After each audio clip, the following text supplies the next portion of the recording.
प्यारा मंत्र मिला हमको हमारे बाबा से, प्यारा मंत्र मिला।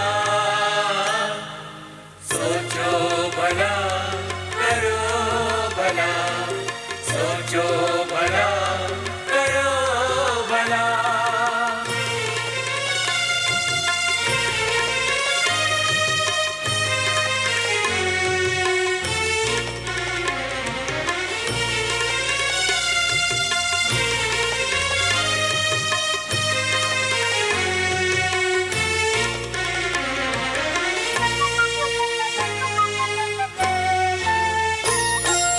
जो होता अच्छा होता है, सब में है अच्छाई।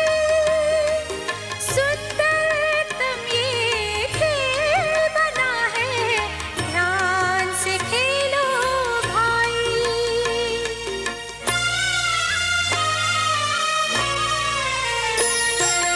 जो होता अच्छा होता है, सब में है अच्छाई। सुंदरतम ये खेल बना है, ध्यान से खेलो भाई।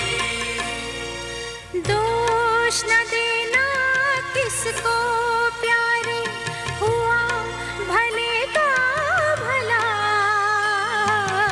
दोष न देना किसको प्यारे, हुआ भले का भला। सोचो भला करो भला, सोचो भला करो भला।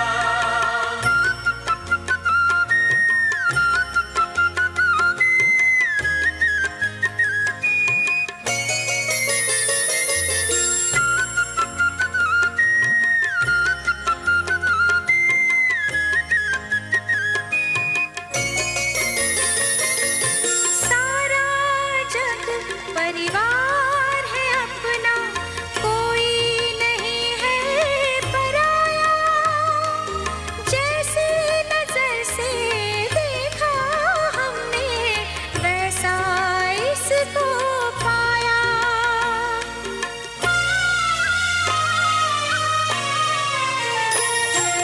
सारा जग परिवार है अपना, कोई नहीं है पराया। जैसी नजर से देखा हमने, वैसा इसको पाया। सागर मंथन करके मन का अमृत है निकला। सागर मंथन करके मन का अमृत है निकला। सोचो भला करो भला, सोचो भला करो भला।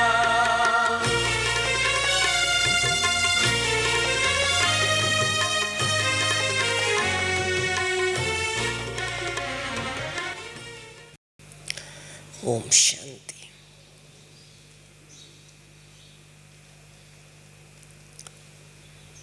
आज का विषय है परदर्शन और परचिंतन से मुक्ति कैसे हो।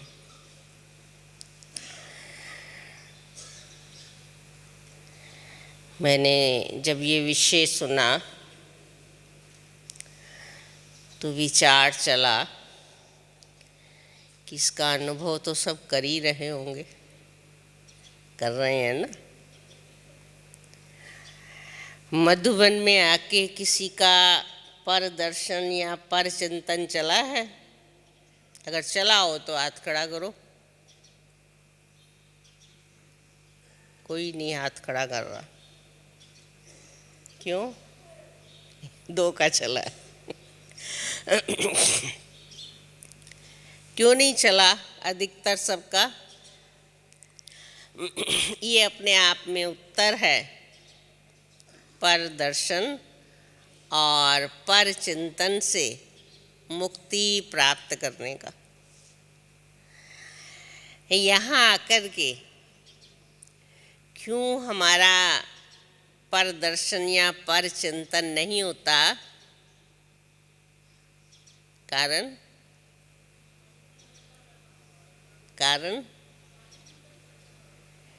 वायुमंडल का प्रभाव।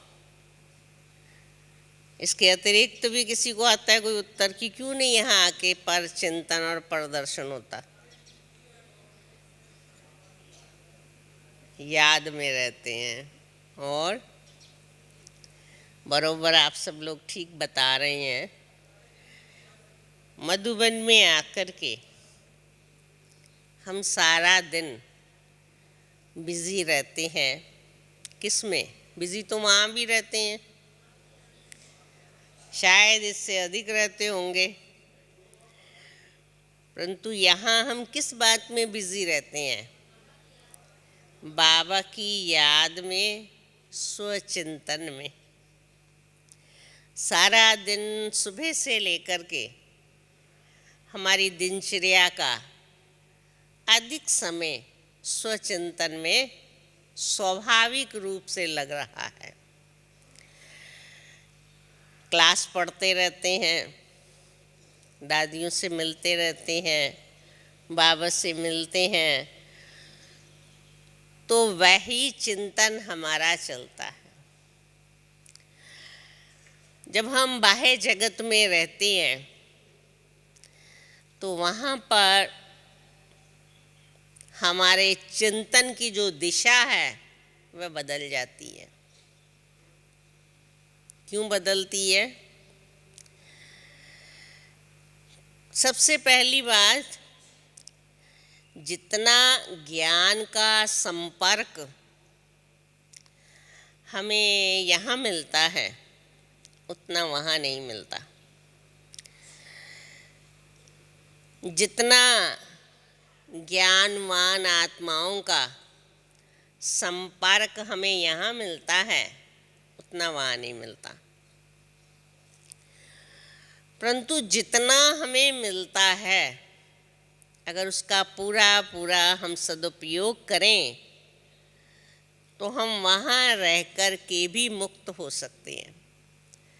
वास्तव में मधुबन में हमें ये ट्रेनिंग मिलती है कि हम कैसे अपने को पर दर्शन और पर चिंतन से मुक्त रख सकते हैं।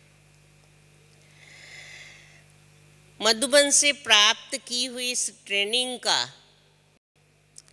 अगर हम वहाँ भी अभ्यास करें तो हमारे को इससे मुक्ति मिल सकती है। सबसे पहले पर दर्शन होता है, हम दूसरों को देखते हैं और देखने के बाद मनुष्य का स्वभाव है, पुराना जो स्वभाव है हमारा, वह कमियां देखने का है। कमियां देखते हैं। हालांकि हर व्यक्ति में कुछ ना कुछ अच्छाई भी होती है, पर हम वो नहीं देखते।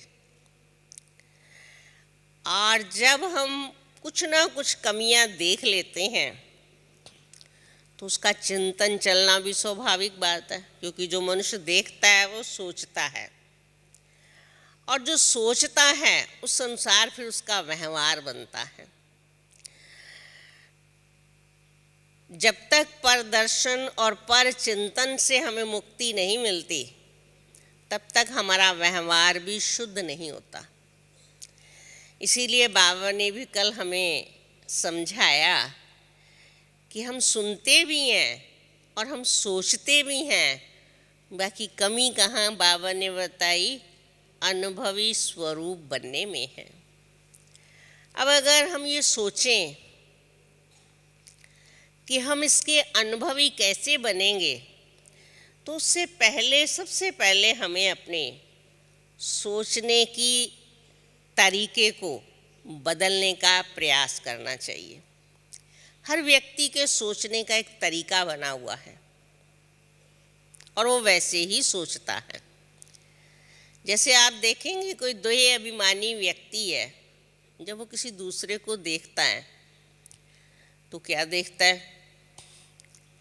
ये देह कितनी सुंदर है, कितनी काली है, इसकी आंखें कैसी हैं, इसका मुंह कैसा है, इसका हाथ कैसा है, पैर कैसा, ये देखता है ना। माना उसके सोचने का तरीका ये है कि वो देह को ही देखेगा। दूसरा व्यक्ति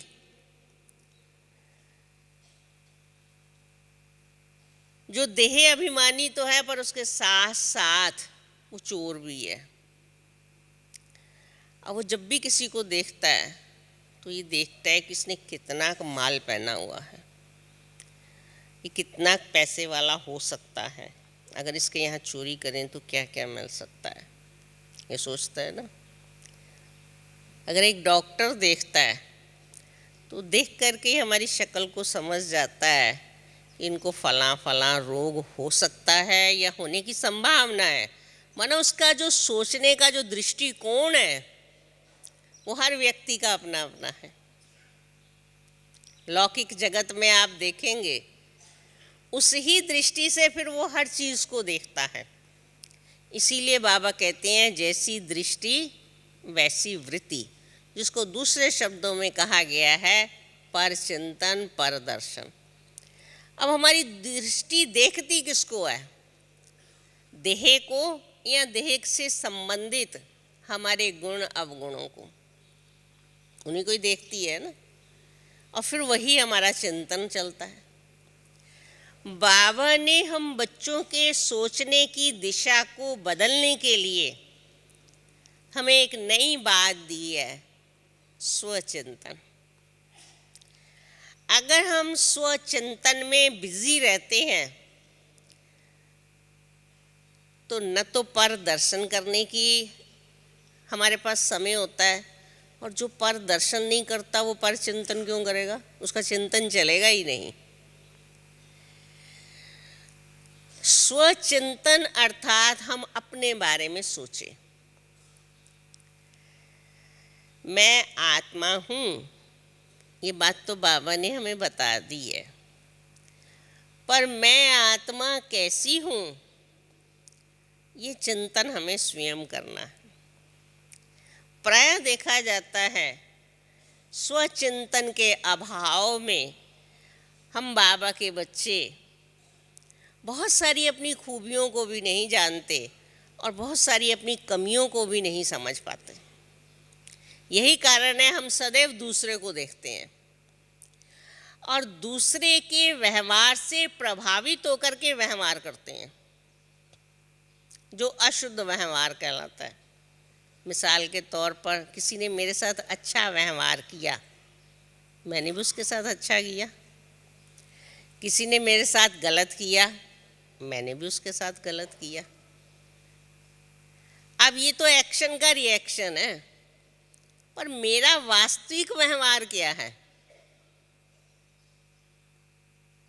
क्या है मेरा वास्तविक व्यवहार? बताओ। मेरा वास्तविक व्यवहार क्या है? किसी ने मेरे साथ अच्छा किया, मैंने भी अच्छा कर लिया। किसी ने गलत किया, मैंने भी गलत कर दिया। किसी ने मुझे कुछ दिया, मैंने भी उसको दे दिया। किसी ने कुछ नहीं दिया, मैंने भी नहीं दिया। मेरा अपना व्यवहार क्या है? जी, इसमें मेरा अपना तो कोई व्यवहार नहीं है ना। ये तो मेरा व्यवहार दूसरे की छाया में चलने वाला व्यवहार है। तो मेरा स्वरूप क्या बनेगा? मेरा स्वरूप क्या बनेगा? नर से नारायण बनेगा, नारी से लक्ष्मी बनेगा। क्या बनेगा मेरा स्वरूप? बाबा ने हमें कहा है कोई कुछ भी दे, आपको सदैव श्रेष्ठ देना है। कोई कुछ भी दे, आपको सदैव श्रेष्ठ देना है। और हम क्या करते हैं? जो देता है वैसे ही हम भी दे देते हैं। तो इससे मेरा जो स्वरूप है वो कौन सा बनेगा? एक ने श्रेष्ठ दिया, मैंने श्रेष्ठ किया, एक साइड मेरी श्रेष्ठ हो गई। दूसरे ने निकृष्ट दिया, मैंने निकृष्ट दिया, वो निकृष्ट हो गई। अब निकृष्ट और श्रेष्ठ दोनों मिलके एक मूर्ति बनेगी, तो कौन सी बनेगी? कौन सी बनेगी? दादी ने आज सबको याद कराया, मूर्तियां बन रही हैं, याद है ना? आज दादी ने सुबह याद कराया हम सबको, मूर्तियां बन रही हैं। अब आप सोचो कि मेरी मूर्ति कौन सी बनेगी? कौन सी बनेगी? आदि निकृष्ट आदि श्रेष्ठ, ऐसे की पूजा होगी? मंदिर में रखी जाएगी? रखी जाएगी? उसे कोई पहले तो कोई बनाएगा ही नहीं, और अगर गलती से किसी ने बना भी ली हमारी तरह तो उसकी कोई कीमत नहीं पड़ेगी, क्योंकि ना तो उसे निकृष्ट खरीदना चाहेगा और ना उसे श्रेष्ठ खरीदना चाहेगा। अब आप देखो, हम ऐसे अगर बन जाएंगे तो सतयुग के योग्य हो पाएंगे। व्यवहार का आधार चिंतन है और चिंतन का आधार दर्शन है। इसलिए बाबा ने हमें सबसे पहला पाठ पढ़ाया है, बच्चे तुम आत्मा हो और आत्म स्वरूप में सबको देखो। आप अभी भी सोचें या कभी भी देखें कि जब आप दैहिक रूप में या संबंध के रूप में किसी को भी देखते हैं तो आप पहले बाबा की अवज्ञा करते हैं। बाबा ने कहा आत्मा देखो, आपने ये मेरा बेटा है, ये मेरी बेटी है, पहली अवज्ञा हो गई। अब उसके बाद में मेरा बेटा खराब है, ये हो गया शुरू। अब फिर उसके बाद में जब वो खराब है तो हमारा व्यवहार उससे खराब शुरू हो गया ना। फिर उसके बाद में हम कहेंगे व्यर्थ संकल्प बहुत चलते हैं। व्यर्थ संकल्प क्यों चलते हैं? किस लिए चलते हैं व्यर्थ संकल्प? क्योंकि आपने बाबा की इस एक आज्ञा का उल्लंघन किया। अगर हम आत्म भाव से इस जगत को देखें तो ये जगत आज भी बड़ा सुंदर है, पर जब हम इसको आत्म भाव को भूल करके देह भाव से देखते हैं, संबंध भाव से देखते हैं, व्यवहार भाव से देखते हैं, तो सबसे पहले हमारी चिंतन जो है वो बिगड़ जाता है। और जब चिंतन बिगड़ जाता है तो चिंतन के बिगड़ने के बाद व्यवहार तो बिगड़ना ही है। बाबा ने कहा बच्चे अब आप अपने आचरण से लोगों को ज्ञान का अनुभव कराओ।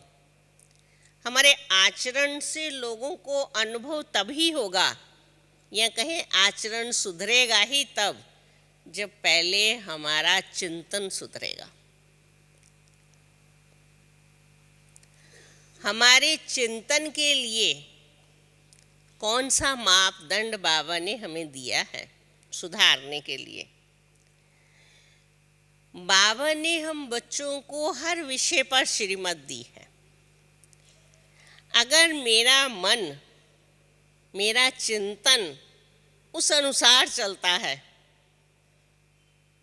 तो श्रेष्ठ है, और अगर उससे थोड़ा हटके चलता है तो वो श्रेष्ठ नहीं माना जाएगा। हम कभी कभी कहते हैं कि हाँ बाबा कहता तो ठीक है, पर हमारी समस्या ऐसी है, हमारी परिस्थिति ऐसी है, हमारा संबंधी ऐसा है। क्या बाबा नहीं जानता आपकी समस्या क्या है, परिस्थिति क्या है, संबंधी क्या है? नहीं जानता।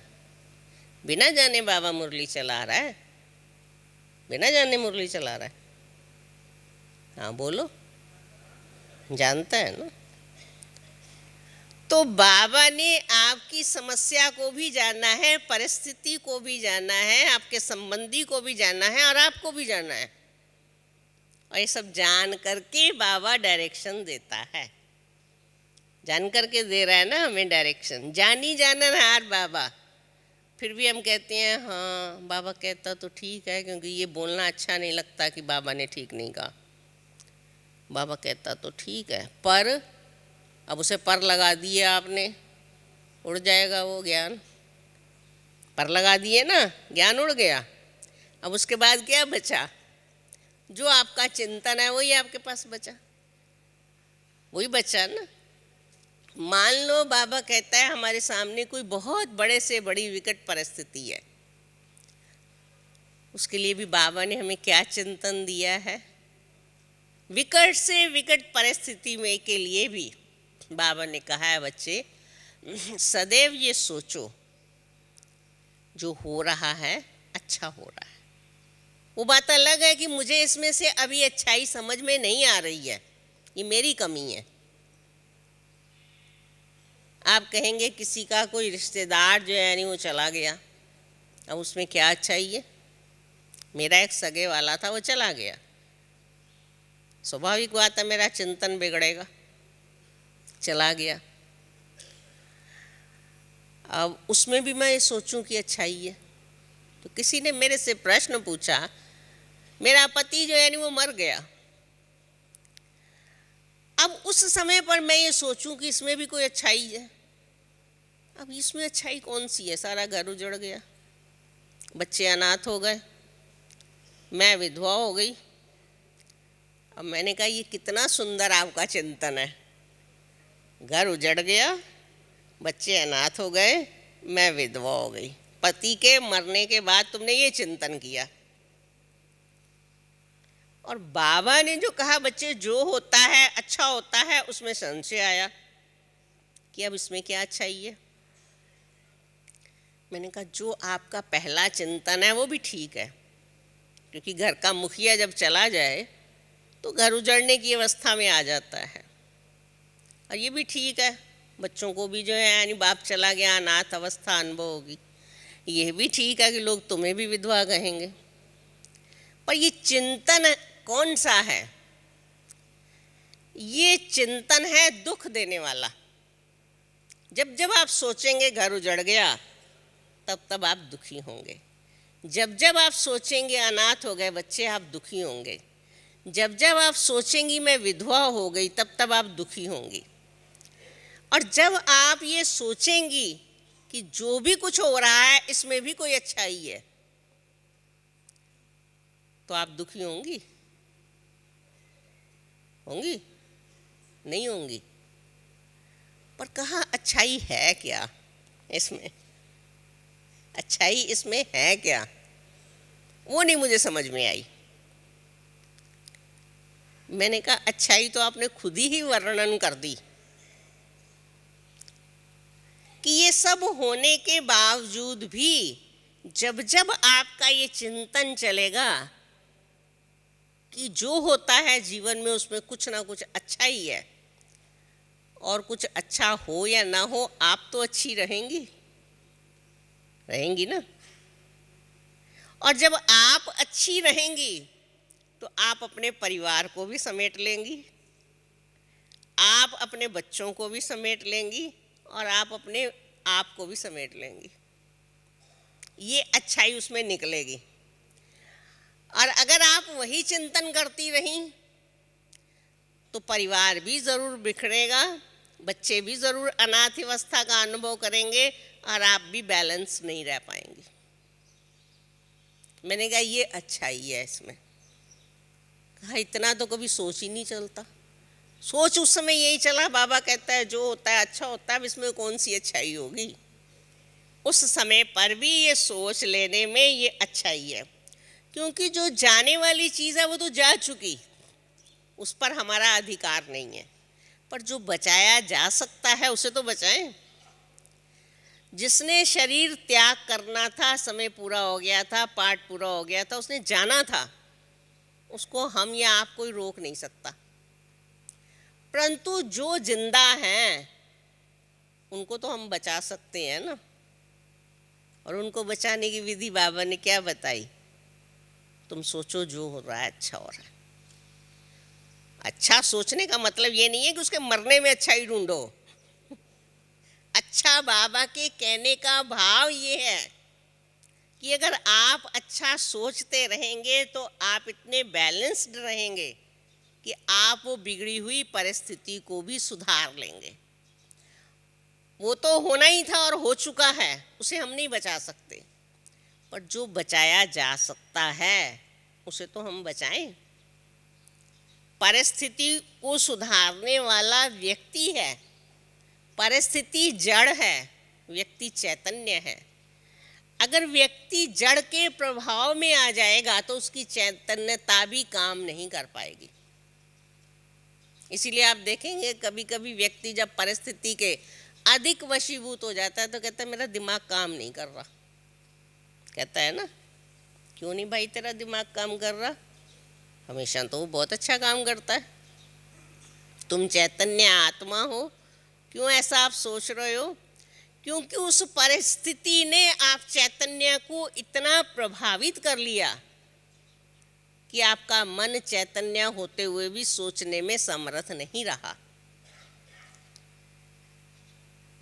तो बाबा ने हमें इस पर चिंतन से मुक्ति दिलाने के लिए ही सदा स्वचिंतन का पाठ पढ़ाया है। इसे मुक्ति पाने का कोई तरीका नहीं है सिवाय इसके कि हम स्वचिंतन की मात्रा को बढ़ाते चले जाएं। जितना जितना आप स्वचिंतन की मात्रा या समय या अवधि बढ़ाएंगे उतना उतना आपका परचिंतन प्रदर्शन पीछे रहता जाएगा। तो उसको छोड़ने के लिए कोई पुरुषार्थ नहीं है, स्वचिंतन करने का पुरुषार्थ करना है। उसके लिए बाबा ने हमें साधन दिया है। अमृत वेले उठ करके योग करें, फिर उसके बाद हम क्लास पढ़ें, फिर उसके बाद दिन में हम 5 बार ट्रैफिक कंट्रोल करें, फिर दिन में हम 5 बार भोजन करते हैं, तब हम बाबा की याद में बैठें। और हर परिस्थिति को भी हम उस यानी वो बाबा के महावाक्यों के अनुसार सोचें जैसे बाबा ने हमें कहे हैं। तो वो गलत परिस्थितियां, गलत वातावरण, गलत व्यक्ति वो भी हमारे चिंतन को बिगाड़ नहीं पाएंगे। एक बार मैंने ब्रह्मा बाबा से पूछा था, बाबा बहुत पहले की बात है, मैंने बाबा से पूछा, बाबा हम लोग इतना अच्छा लोगों को ज्ञान सुनाते हैं, बाबा का इतना प्यार से सुनाते हैं, निस्वार्थ भाव से सुनाते हैं, इतना उनको समय अपनी शक्ति लगाते हैं, फिर भी लोग जो है नहीं हमें गालियाँ क्यों निकालते हैं। छोटी थी ना तो मुझे समझ में नहीं आता था कि क्यों लोग फिर भी हमें गालियाँ निकालते हैं। बाबा तो अनुभवी थे, तो ये मेरी चिंतन की दिशा कुछ गलत दिशा में चलनी शुरू हो गई थी ना कि क्यों गालियाँ निकालते हैं जबकि हम तो अच्छा ही अच्छा दे रहे हैं। बाबा ने उसको फौरन जो है यानी वो वापस किया। कैसे? बाबा ने कहा, बच्ची आप शांति से शांति स्थापना के कार्य में लगे रहो, समय आएगा लोग तुम्हें पहचानेंगे। मना इस बात में बुद्धि नहीं लगाओ कि लोग क्यों गालियां देते हैं। शांति से शांति स्थापना के कार्य में लगे रहो, समय आएगा लोग तुम्हें पहचानेंगे। अब ये चिंतन को सुधार दिया ना। जो चिंतन गलत दिशा की ओर मुड़ना शुरू हुआ था, भी हम तो अच्छा दे रहे हैं, लोग फिर भी हमें खराब दे रहे हैं। हम इतना लोगों पर परिश्रम कर रहे हैं, लोग फिर भी हमें गालियाँ, गलत दिशा आ रही थी ना। बाबा ने उसको एक लाइन में ही उस चिंतन को सुधार दिया। ऐसे ही दिन भर जीवन व्यवहार में हमारे सामने बहुत सारी विपरीत बातें आती हैं, परंतु उसको भी अगर हम बाबा के महावाक्यों के अनुसार ढालते हैं तो थोड़े समय के बाद ही आप देखते हैं कि बरोबर उसमें हमारा कितना कल्याण समाया हुआ है। क्योंकि जब भी कोई विपरीत परिस्थिति आती है वो सबसे पहले हमारा चिंतन बिगाड़ती है।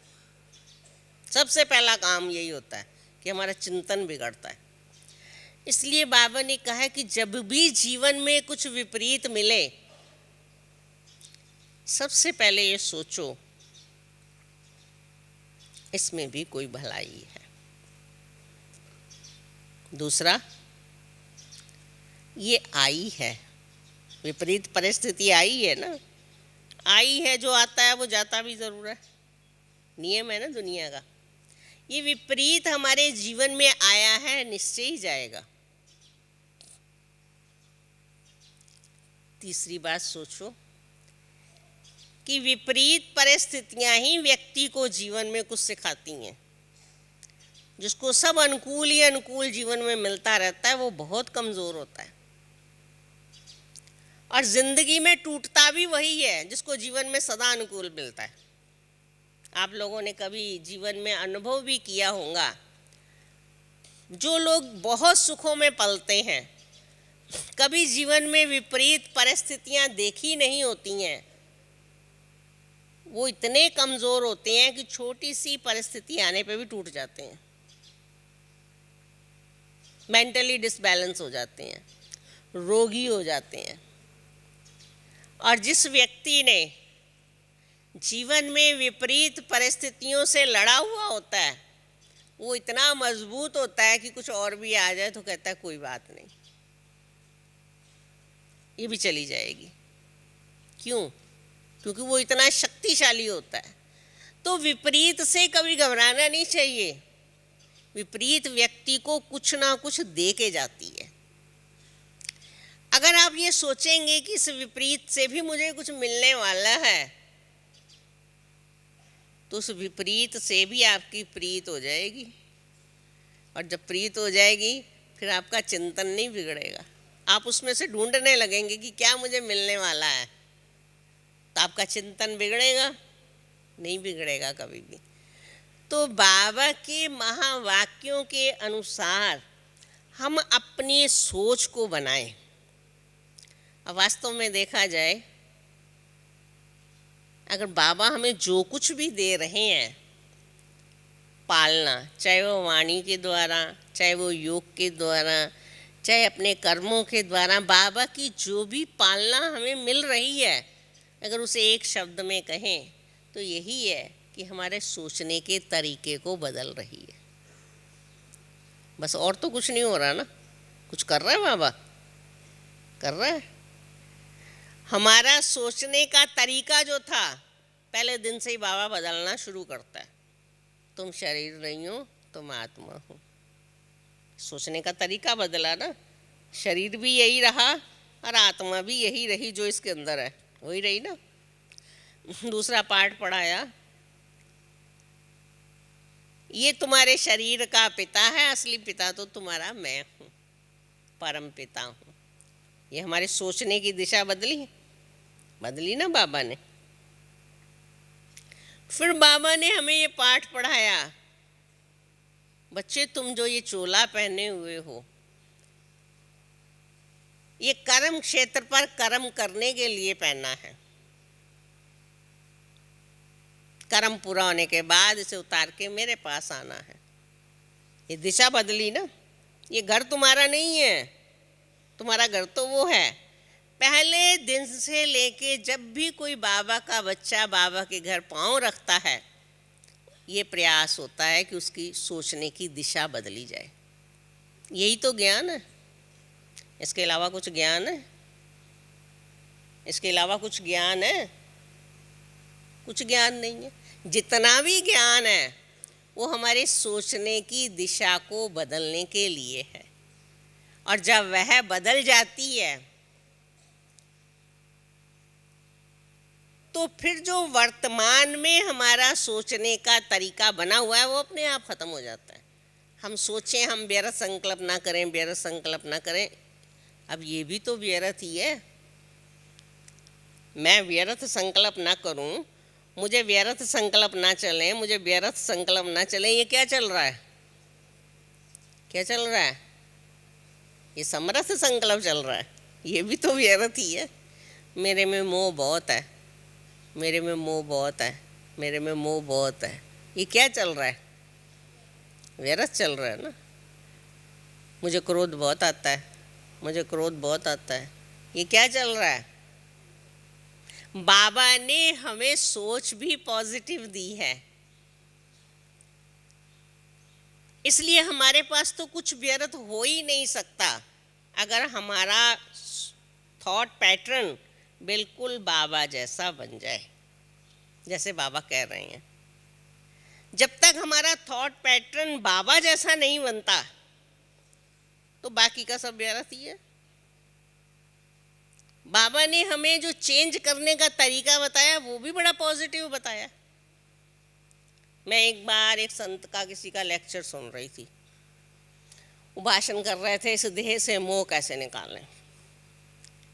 बड़ा लंबा चौड़ा करके बताया था उन्होंने, तो सार उसका ये था, आप सोचो मैं जो है यानी शरीर त्याग दिया है, मेरा ये शरीर जो है यानी वो पड़ा हुआ है, मैं त्रसनबंदी रो रही हैं, अब मुझे उठा के अर्थी पे डाल रहे हैं। उन्होंने तो बड़ा डिटेल में बताया था, मैं सार में बता रही हूँ। अर्थी पे डाल रहे हैं, अब मुझे शमशान घाट ले गए हैं, अब फिर वहाँ जाके रख दिया है चिता पे, अब धू धू करके मैं जलने लगा हूँ, अब मेरे पैर में आग लग गई है, अब मेरी टांग में लग गई है। देह से मोह निकालने की ये विधि सिखा रहे थे। मैं साक्षी भाव से सुन रही थी। मैंने कहा देखो ये कितना नेगेटिव वे है देह से मोह निकालने का, कि पहले आप 1 घंटा चिंतन करो कि ये जल कैसे रखा है,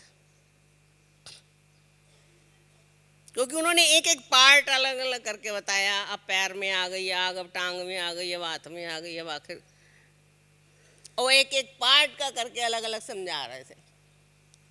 और बाबा ने देखो हमें कितना सुंदर तरीका दिया है, कितना सुंदर दिया है। देह से बुद्धि को ऊपर उठाने का कितना सुंदर तरीका बाबा ने दिया है। बच्चे, तुम आत्मा हो, तुम ज्योति बिंदु स्वरूप हो, तुम भ्रिकुटी में निवास करते हो। कितना सुंदर बाबा ने हमें तरीका दिया है, कितना पॉजिटिव बाबा ने हमें तरीका दिया है इस देह से ऊपर उठने के लिए। तो अगर बाबा के अनुसार हमारा थॉट पैटर्न बन जाता है तो हमें न परचिंतन होता है न परदर्शन होता है।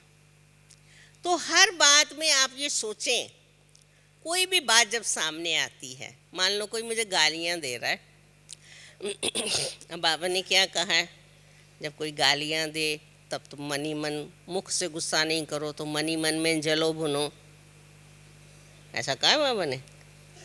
बहुत भाई बहन कहते हैं हम बोलते नहीं हैं और मन में कुड़ते हैं। ये कुड़ने की छुट्टी मिली हुई है? नहीं, ये कुड़ना ही तो आपको यानी वो पर चिंतन कराएगा। बाबा ने क्या कहा है, जिस समय कोई गालियाँ दे रहा है उस समय आपका चिंतन क्या होना चाहिए? बाबा ने कहा है फूल बरसाओ, तो कौन से? ये स्थूल वाले नहीं, उसके ऊपर डालना, उससे तो और ज़्यादा देगा। मन के संकल्पों के फूल उस पर बरसाओ, श्रेष्ठ संकल्पों के फूल उसके ऊपर बरसाओ, कि बाबा इस आत्मा को भी जो है यानी वो शांति का दान दे, ये आत्मा भी जो है वो श्रेष्ठ बोलना सीखे, ये आत्मा भी आपका बच्चा बने। ये शुभ संकल्पों के फूल उस पर चढ़ाओ। बाकी ऐसे मत करना है गुलाब का फूल उसके सिर पर जाकर रख दो, तो और ज़्यादा बेचारा गर्म हो जाएगा। क्योंकि चैतन्य है ना, जड़ तो नहीं है ना वो। अच्छा, बाबा ने कहा है कोई तुम्हारी सुनता नहीं है। आजकल एक आम कंप्लेन है, कोई किसी की नहीं सुनता। अच्छा, अब सारा दिन परिवार में कुछ सुने ही ना तो परिवार में चलना बड़ा मुश्किल हो जाता है। बरोबर होता है, इसमें कोई शक नहीं, पर अब सुनता कोई नहीं है तो इसमें भी कोई शक नहीं है कि हम कर क्या सकते हैं। सुना सकते हैं किसी को, हम सुना सकते हैं। तो क्या करना चाहिए, क्या करना चाहिए उस परिस्थिति में?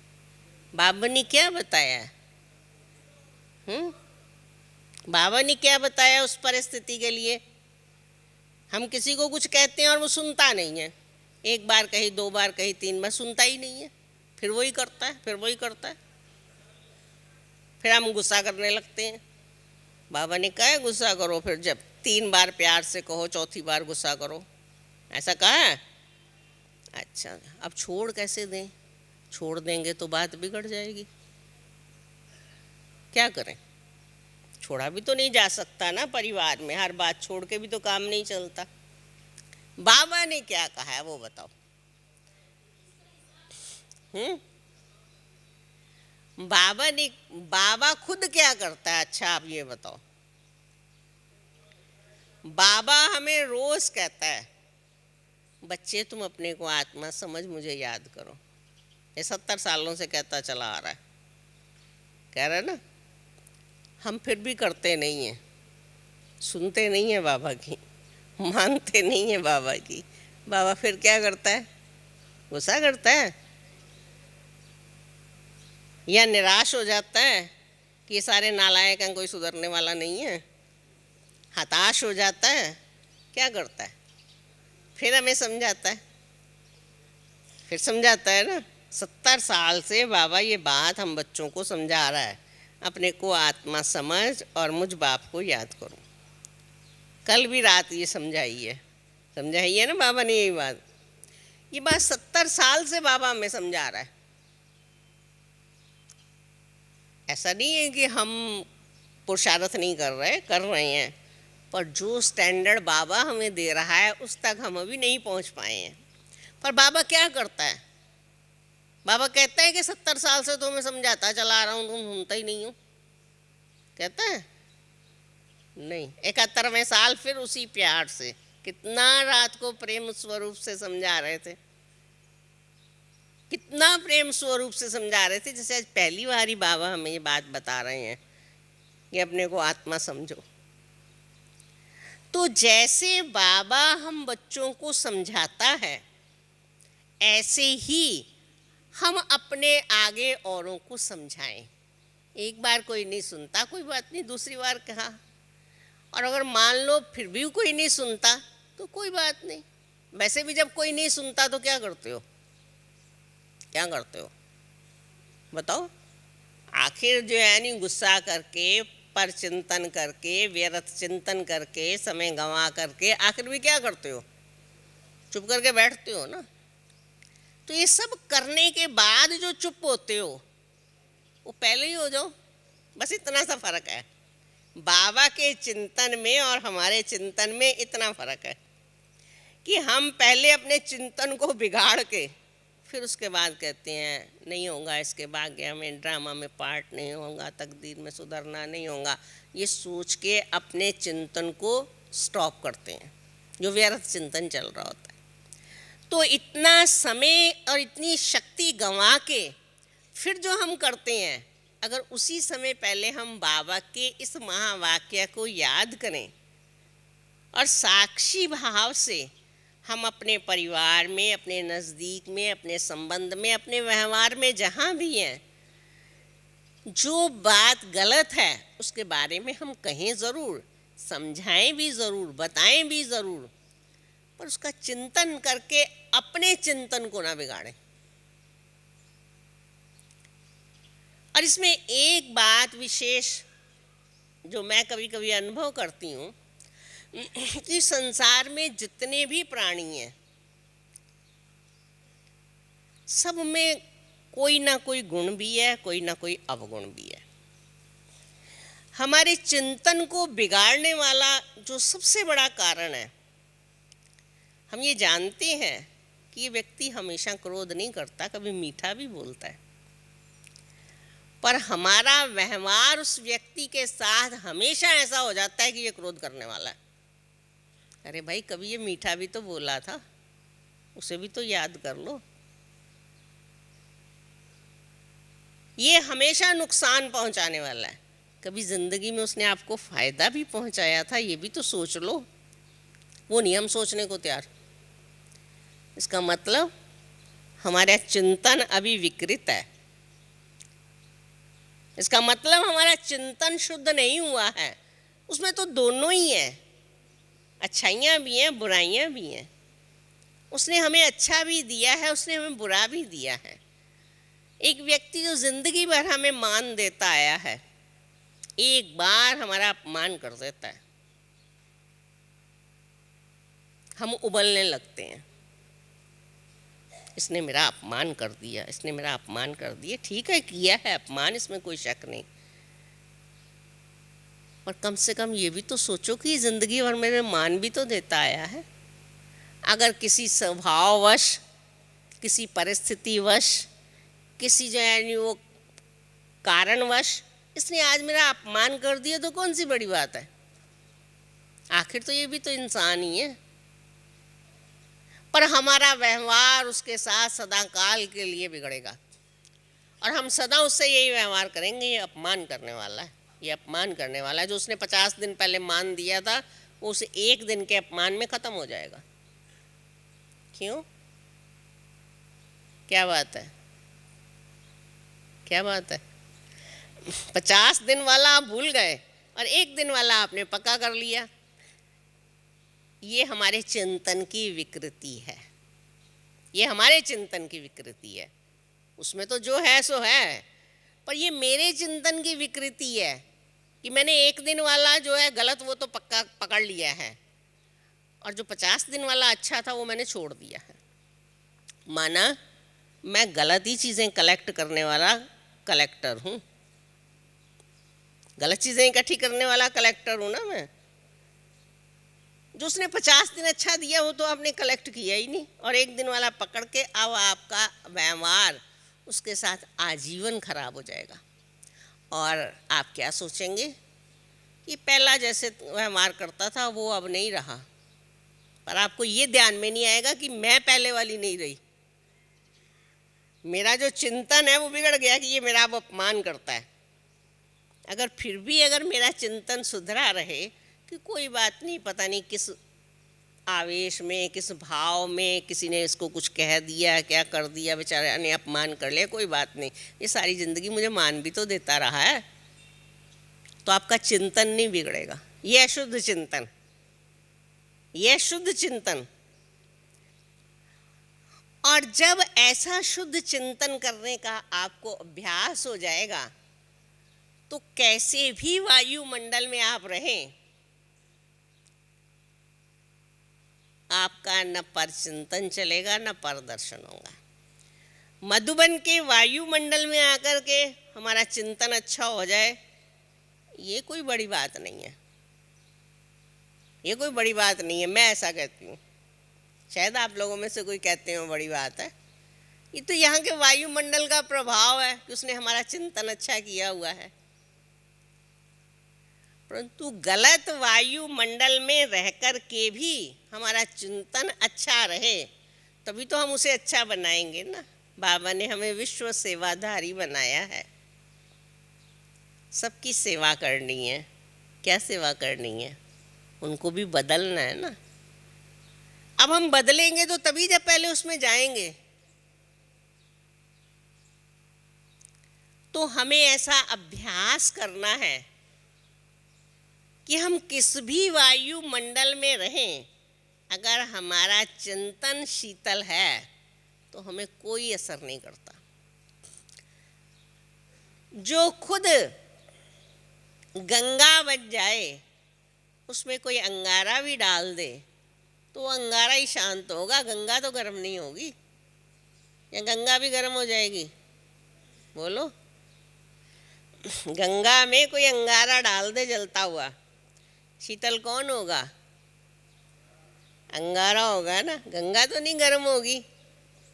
तो हम कितने भी पर चिंतन और पर दर्शन करने वाले समाज में रहें, परंतु अगर हमारा अपना चिंतन श्रेष्ठ है तो वो भी हमारे संग से श्रेष्ठ बन जाएंगे, न कि उनके संग के प्रभाव में हम आ जाएंगे।